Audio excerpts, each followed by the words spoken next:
Every sound in this song started as a random recording my son and I captured while we were in Hawaii.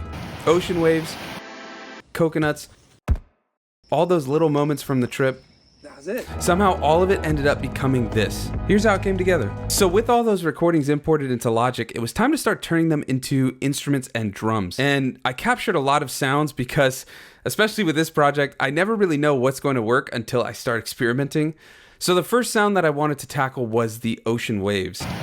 And when I came up with the idea for this video, I really wasn't sure how I was going to turn random field recordings into actual instruments or even just melodic sounds. But thankfully, BLEASS sponsored this video and introduced me to their Spectral Resonator plugin. And when you first open it, Spectral Resonator creates harmonies based on pitches that you can define and switch. But if you switch it into MIDI mode, you can actually play MIDI notes instead.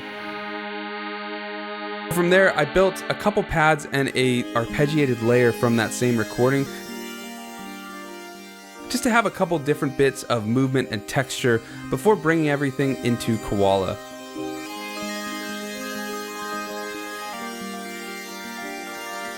And then I had to turn some of those random one-shots into kick, snare, and some percussion loops. So with all of that, in the next morning, I was able to head out at sunrise because of the time change. I was up pretty early and I had everything loaded into Koala to chop up. So I started by building the drums first.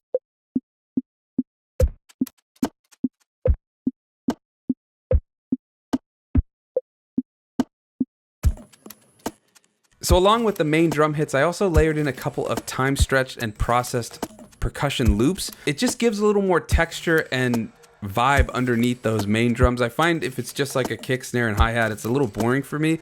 But having those additional loops that are kind of wonky and in these weird time-stretched artifacts and all that stuff, it just gives it a different feel. And then for the bass, I actually forgot to record when I made it, but I just went back to the ocean recording and used another variation of that Spectral Resonator patch. But once I got it in Koala, I actually had it as an 8-bar loop, so I time stretched it to 4 because I really like the weird time stretch artifacts you get from shrinking a sample down into a shorter segment. There's just some wonkiness that sometimes can sound really good, especially on bass.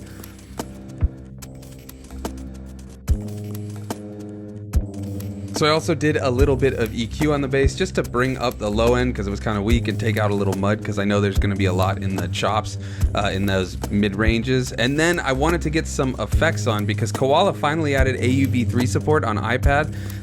So there's a lot of cool effects we can add. So I'm going to just get some drive on the bass and then also get the drums to just hit a little harder with some drive and things like that.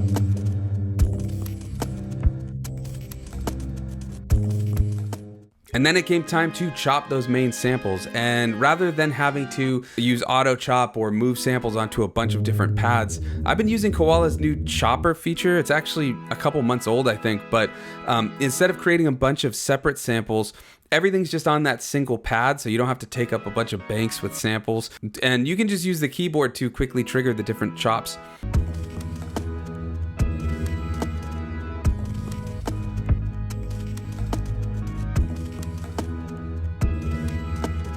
And I'm not gonna lie, I don't really enjoy playing on the tablet, like using the built-in keyboard. So I go into the piano roll and just fix things, move things around. It definitely works. And then we have to add some effects, and then I think we'll layer on that other synth as well.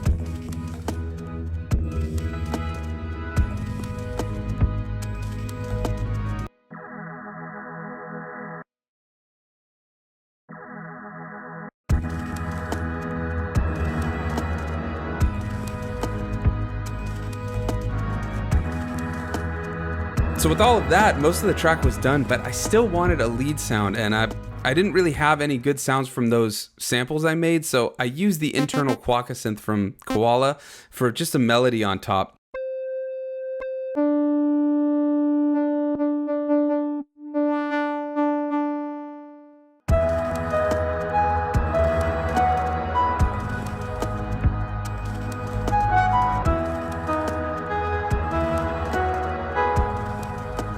So I used a preset from my Koala Sampler cheat sheet, and after a few adjustments and putting it into its own bus effects, this was what we got.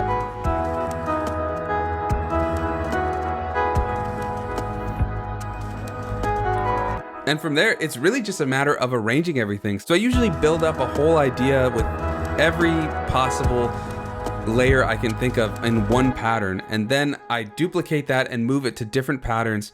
And then within each of those, I build variations. So one might be just the intro synth, one might be that synth and the drums, and so on until I have a bunch of different variations that lead to a crescendo or the chorus, which is everything playing.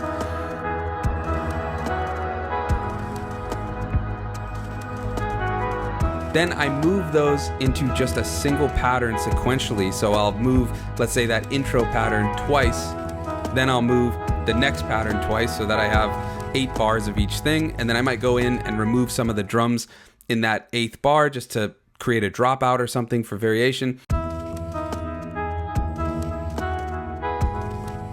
And so on until you've got the finished track. So when I came up with this idea, I had no clue where it was going to end up. It just seemed like a fun experiment to see what I could make using nothing but sounds recorded on vacation. On this channel, I've been talking a lot lately about limitations, and how having fewer options has helped me make more music. So I wanted to take that idea to the extreme and see what would happen if I started with basically nothing. And what I ended up with isn't just a song for me, it's the sounds of this trip, the ocean waves, the rocks, but most importantly, all of the time I got to spend exploring with my son. All of that's woven into this track. And that's definitely my favorite part. And now whenever I hear this track, I'll remember exactly where those sounds came from.